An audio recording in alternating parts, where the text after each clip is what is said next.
Hi everyone and welcome to Series 12 Monthly Rivals. In it we will drive 2021 Audi RS around Bola Ocho circuit, and as usual we'll do a couple of standing laps, a couple of flying laps and see what kind of time it will lend us in the end of the day. And my first rival is Nerdy But Noob, a fellow YouTube creator who posts really nice Forza videos quite regularly under the name TheDailyForzaDriver. So when the game suggested him as my rival, I said yeah, of course, go for it. And of course though, as the first recommendation, that means that his time is not very high up on the leaderboard, so there's clearly not a lot of effort being put into it. So I don't know, Nerdy, maybe you should, I don't know, try harder next time and we'll do a little bit of YouTube challenge. Maybe. I don't know if that's a good idea, but let's at least try.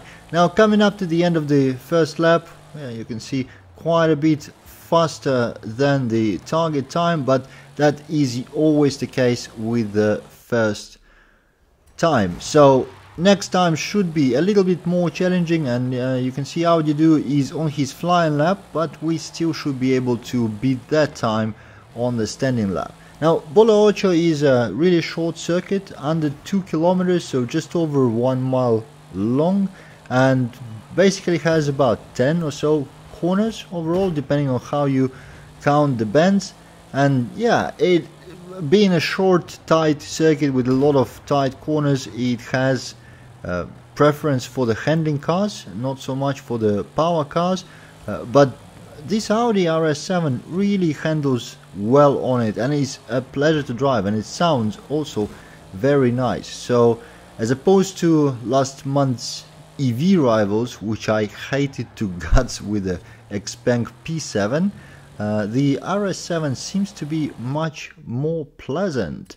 Now off to the next rival for the last of the standing laps, as I'm really getting close to what I can do from the standing start, and two of my last opponents have been on their flying laps. Now in general I see the standing start laps and rivals as a warm-up, just to get the feel of the car and the track, remember all the corners, remember the gears that I need or want to use in the corners, and just refine some driving, start to avoid the most usual mistakes and actually start to get the car closer to the limit of what I can achieve with it. I won't pretend that I can take the car to its own limits. That is for much higher skilled players than I am, but at least getting close to my own limit is what the standing practice is for. So now we are off to the first of the flying laps attempts. This is versus PTG Rob, and as you can see that's just second lap, so again not a huge challenge at this point in time, just the first of the real proper attempts. And yeah, without any problem coming to this tricky section here, the amount of times somebody stayed in that corner hitting one of those metal, I'm not even sure how you call them, they're not the fences, the big dummies on the left side of you in the corner, probably immense. It would be interesting to see the statistics, what is the most dangerous corner collisions wise in the whole of Forza.